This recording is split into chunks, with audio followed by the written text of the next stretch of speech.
friends, and welcome back to my homestead.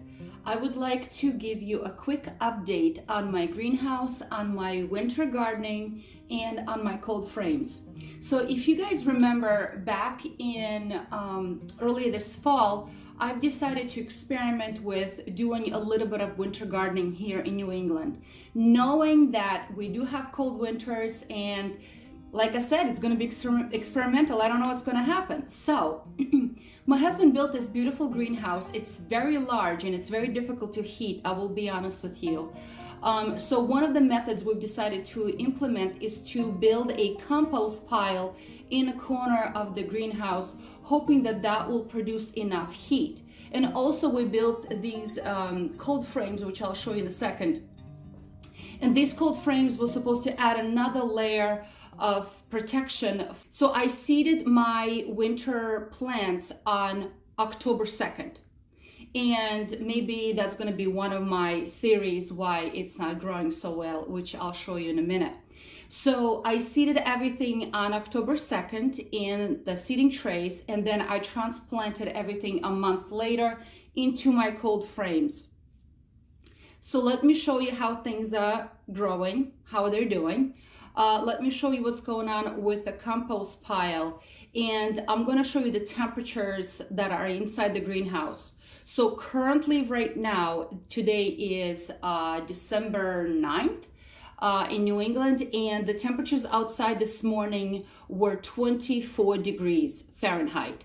So when I came into the greenhouse shows 31, 2, 3. So it's 33 Fahrenheit, about 0 degrees in Celsius. When I looked into my cold frames, I have a little thermometer in my cold frames. Let me show you what it looks like. Let me see if you can focus on it. I don't know if you can focus on it. What does it say? 40 degrees. So here are my cold frames. So the soil inside the cold frames right now is 40 degrees. And so here's the progress. The lettuce, kale, and spinach, they're kind of not growing.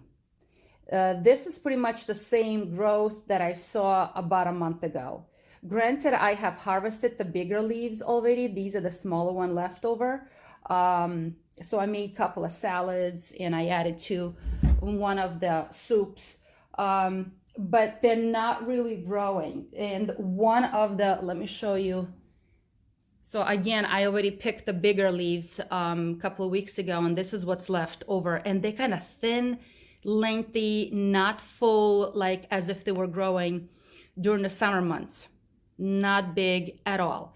And one of my theories is, well, even though they are hardy plants and they should survive cool temperatures, but they still need sunlight. And unfortunately, here in New England, everything turns very dark by 3:30 p.m. So it's a very short growing period.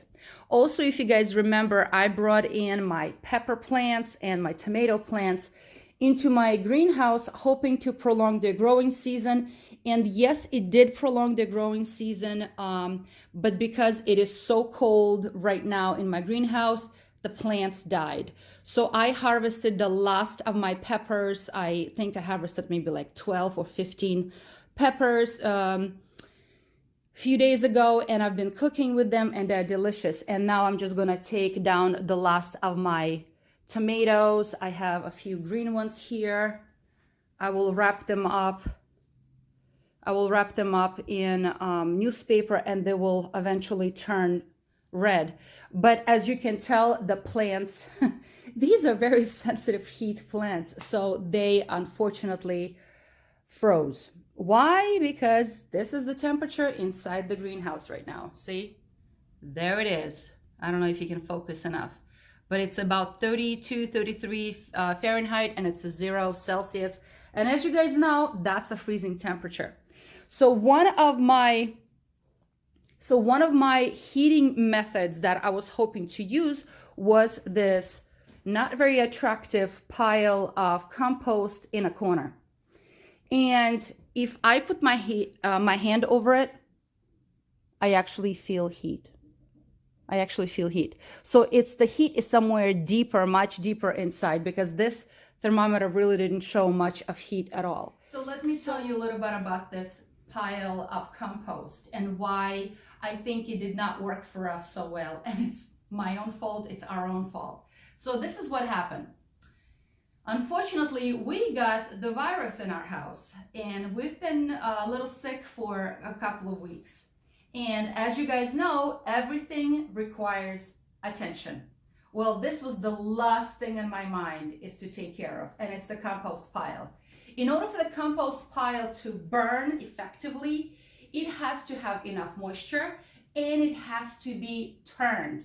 We did not do any of those things. We've been piling our kitchen scraps, the leaves from the I don't know, the foliage, the front lawn. I throw away my old plants in here that froze. So again, this still requires to be turned.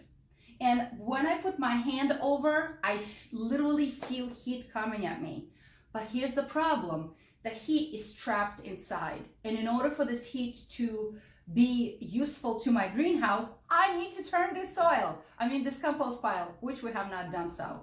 So that is the plan. I'm going to ask my husband to come here with pitchforks today and turn this bad boy, and also bring a bucket of water and add some moisture, because as you guys know, bacteria needs moisture to grow, to multiply, and to work and produce this heat. So that's number one. Number two, I think it's just too darn not enough sunlight for my greens to really grow. Number three, I know things don't really want to grow in the winter. They kind of hibernate type of thing, and they slow down and they survive, which you can harvest slowly throughout the winter. So I really should have planted my seeds not October 2nd. I should have done it on September 2nd. Honestly, it should have been done much earlier, and the plants would have been a whole lot more established, and they would be able to now grow and be bigger, and we would be able to harvest more. But as I've said, this is experimental, and these are all lessons learned. So my husband is very creative, and he said, well, we need to heat this greenhouse somehow, because I brought in all of my plants in here and we wanted to heat, keep them going. So he purchased this propane heater that has not worked.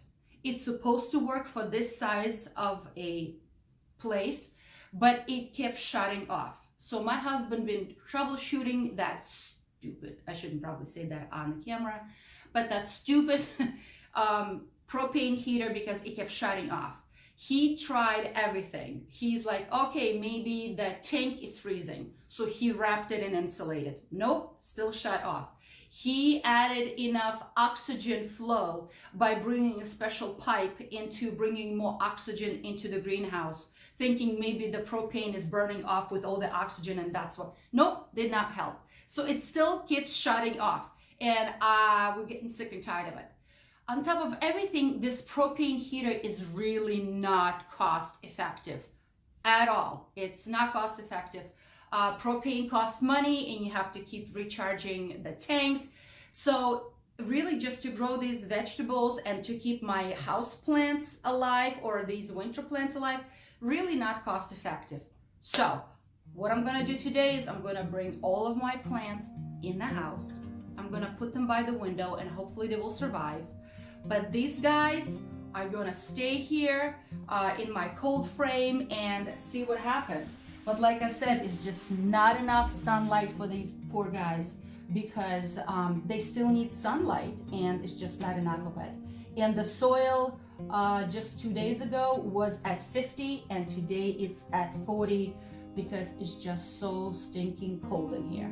So this is my story, guys. This is my update, and like I said, lessons learned. So I'm going to turn this pile today, well, not me, I'm going to ask my husband, and add some water to it, and bringing the rest of these plants into the house, and hopefully they will be okay. But the propane heater really is not the best idea here.